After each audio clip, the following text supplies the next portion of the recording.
नमस्कार. तर इंद्रायणी या मालिकेच्या आजच्या भागात आपण पाहणार आहोत की इंदू ज्या गावात येऊन राहिलेली असते तिथलीच एक लहान मुलगी जंगलात कुठेतरी हरवली असल्याने इंदू आणि तिचे आईवडील आणि काही माणसं जंगलात सगळीकडे त्या मुलीला शोधत असतात.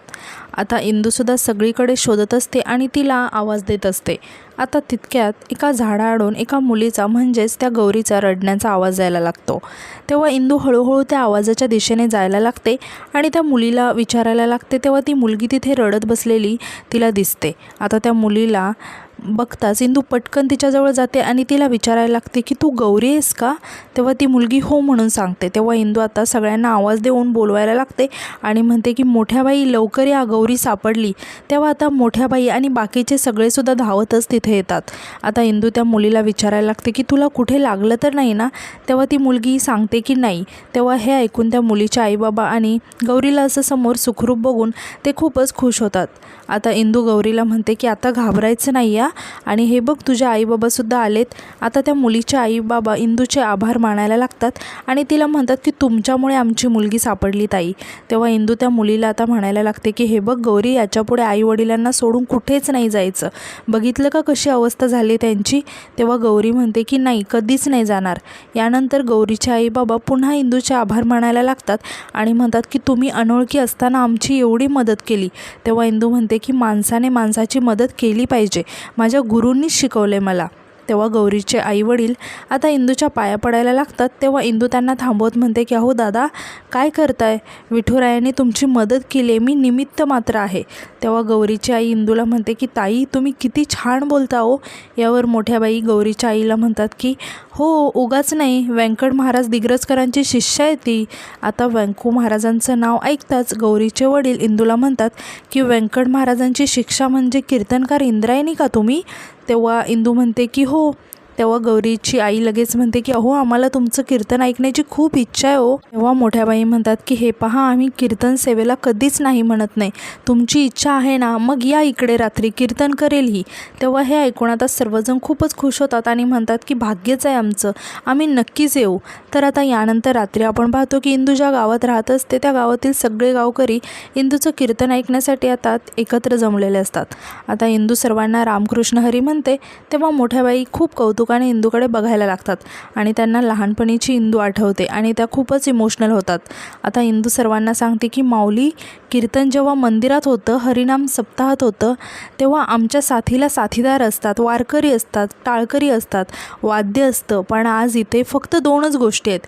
एक माझ्या हातातलं हे टाळ आणि दुसरं तुमच्या हातची टाळी. चला सुरू करूया मग, असं म्हणून ती अभंग गायला लागते.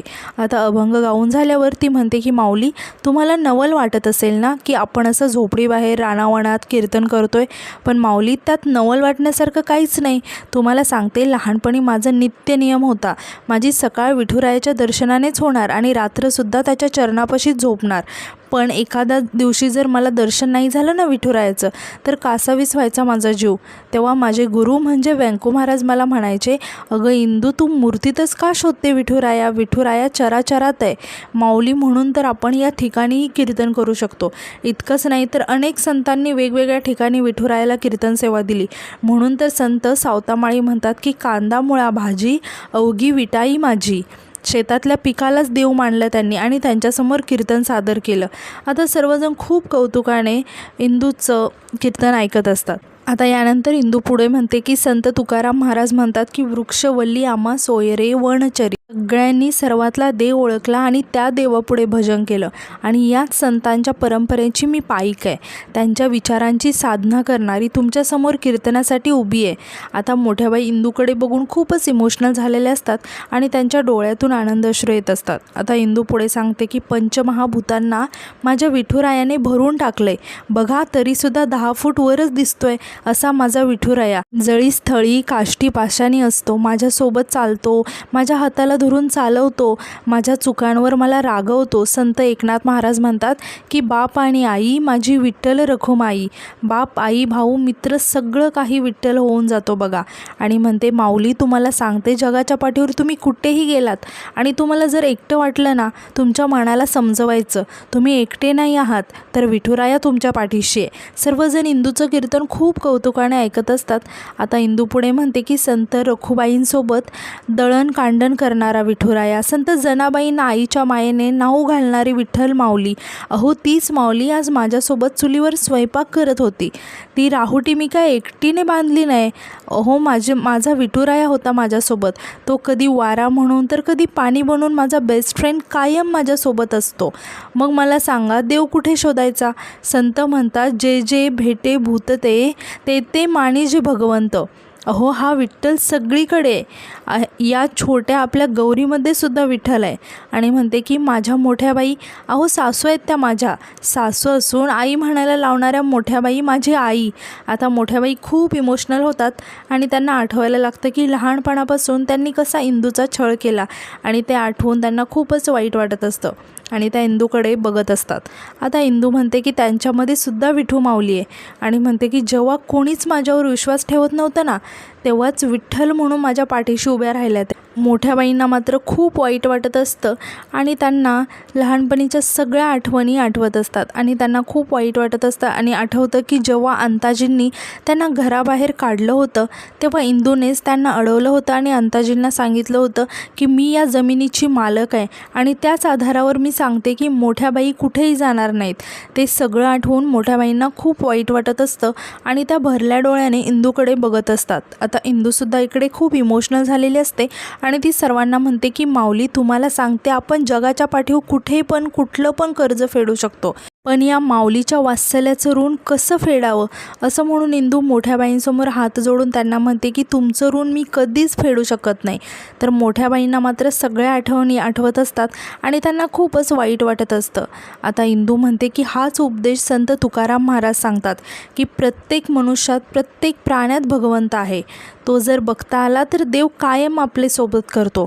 असं म्हणून इंदू आता अभंग गायला लागते. आता इंदू खूपच सुंदर असा अभंग गात असते तर सर्वजण खूपच मग्न होऊन अभंग ऐकत असतात. आता मोठ्या बाईंना मात्र इंदूकडे बघून खूप वाईट वाटत असतं आणि त्या खूप इमोशनल होऊन इंदूकडे बघत असतात. आता मोठ्या बाई लगेच उठून उभ्या राहतात आणि खूपच रडायला लागतात आणि इंदूकडे बघायला लागतात. आता इंदूचा अभंग गाऊन झाल्यावर मोठ्या बाई पटकन जाऊन इंदूचे पाय धरतात आणि खूपच रडायला लागतात आणि म्हणतात की इंदू चुकलं माझं आणि म्हणतात की मी कसली गं तुझी माऊली, असं म्हणून त्या खूप रडायला लागतात. आणि इंदू आता मोठ्या बाईंची समजूत घालायला लागते आणि त्यांना म्हणते की अहो मोठ्याबाई काय करताय तुम्ही? तर मोठ्याबाई म्हणतात की तूच माझी माऊली आहेस, माझ्या सगळ्या चुका तू पोटात घातल्यास, माफ कर गं मला, असं म्हणून त्या पुन्हा इंदूच्या पाया पडायला लागतात. तेव्हा इंदू मोठ्याबाईंना उठवते आणि म्हणते की असं नका करू मोठ्याबाई, पाया पडते मी तुमच्या, काहीच त्रास दिला नाही तुम्ही मला. तेव्हा मोठ्याबाई म्हणतात की नाही नाही मला सांगू दे, खरं सांगायचं आहे तर माफीसुद्धा मागायची लायकीची नाही आहे गं माझी, माझं चुकलं, खरंच चुकलं, असं म्हणून मोठ्याबाई खूप रडायला लागतात आणि सर्व गावकऱ्यांना म्हणतात की माझी सून आहे ती, पण मी तिला खरंच खूप त्रास दिला हो, जन्माला आल्यापासून हिचा दुस्वास केला आहे, हिच्या आईवडिलांचा उद्धार केला आहे, काय सांगू आणि किती सांगू, किती छळले मी हिला, माझ्या अधोक्षजला, माझ्या पोराला गादीवर बसवायचं होतं मला, म्हणून मी सतत हिला कीर्तनापासून दूर करत राहिले. लहान पोरगी होती, आईविना तिची लाड करायचे, तिला खाऊ पिऊ घालायचं, तर ते सोडून तिला शिळावळ खाऊ घातले, मी कोंडून ठेवलं, नको नको ते वागले, सारखं घरातून बाहेर काढण्याचा प्रयत्न करायचे, का तर ती माझ्या पोराच्या मध्ये येऊ नये म्हणून. तिने त्याच्याशी मैत्री केलेली सुद्धा आवडायची नाही मला, पण माझा अधोक्षज त्याचं खूप प्रेम होतं या इंदीवर, त्याने कधीही साथ सोडली नाही, पण मला त्याचं प्रेमच कळलं नाही. माझा नवरा जाईपर्यंत सांगत राहिला मला की या इंद्रायणीचा इतका दुस्वास करू नकोस, करू नकोस, पण मलाच कळत नव्हतं की चुकत राहिले मी नेहमी. आता इंदूसुद्धा खूप रडत असते तर मोठ्याबाईसुद्धा रडत सर्व गावकऱ्यांना सांगत असतात आणि म्हणतात की एवढंच करून थांबले नाही आहे मी, तर चोरीचा आळ आणला तिच्यावर, कसले कसले आरोप करत राहिले, पण या इंदीने मला नेहमी सांभाळून घेतलं, तिचा फायदा करून घेतला मी. ही पोरगी कीर्तन करायला लागली तर तिच्या कीर्तन सेवेचाही धंदा केला मी, लोकांकडून पैसे उकळले हिच्या नावावर, असा माझा करंटेपणा, आणि एवढं करून मी थांबले नाही. हिच्या बहिणीला सांगितलं की हिला विहिरीत ढकलून दे, हिचा जीव घे, असं म्हणून मोठ्याबाई खूप रडायला लागतात आणि इंदूला म्हणतात की चुकलं गं माझं इंदे, खरंच चुकलं. आणि सगळ्या गावकऱ्यांना सांगतात की माझं अख्खं आयुष्य नेहमीच विठुरायापासून दूर करण्यात घालवलं मी हिला, पण हिने प्रत्येक गोष्टीत देव पाहिला. आणि पुन्हा त्या इंदूची माफी मागायला लागतात आणि म्हणतात की खरं तर तुझी माफी मागायची सुद्धा लायकी नाही आहे गं माझी, मी तुझ्या चरणीच बरी आहे, असं म्हणून त्या पुन्हा इंदूचे पाय धरायला लागतात. तेव्हा इंदू म्हणते की नाही मोठ्याबाई, तुम्ही माझ्या चरणी कोणी नाही, माझ्या जवळ आहात असं म्हणून ती मोठ्या बाईंना मिठी मारते. आणि आजचा एपिसोड इथेच संपतो. तर उद्याच्या एपिसोडमध्ये आपण असं पाहणार आहोत की अदू विठुरायासमोर उभं राहून खूप रडत असतो आणि विठुरायाला म्हणतो की विठुराया, मी कधीच तुझ्याकडे काहीच मागितलं नाही रे, पण माझ्या इंदूला मला परत दे विठुराया. तर दुसरीकडे आपण पाहतो की एक छोटीशी मुलगी झाडाजवळ खेळत असते. तेव्हाच पाठीमागून व्यंकू महाराज येतात आणि त्या मुलीला आवाज देत म्हणतात की ए मुली. तेव्हा ती मुलगी पटकन पाठी वळून व्यंकू महाराजांकडे बघायला लागते. तर ती मुलगी आता दुसरी तिसरी कोणी नसून आपली छोटी इंदू असते. आता छोट्या इंदूला समोर बघताच व्यंकू महाराज खूप शॉक होतात आणि आश्चर्याने तिच्याकडे बघायला लागतात आणि खूपच इमोशनलसुद्धा होतात. आणि ते इंदूला म्हणतात की इंदू तू. तितक्यात आता पाठीमागून इकडे मोठी इंदू येते आणि व्यंकू महाराजांना आवाज देते आणि म्हणते की व्यंकू महाराज तुम्ही. तेव्हा व्यंकू महाराज पाठी वळून त्या मोठ्या इंदूकडे बघायला लागतात आणि मोठ्या इंदूला समोर बघून ते खूपच आश्चर्याने तिच्याकडे बघायला लागतात.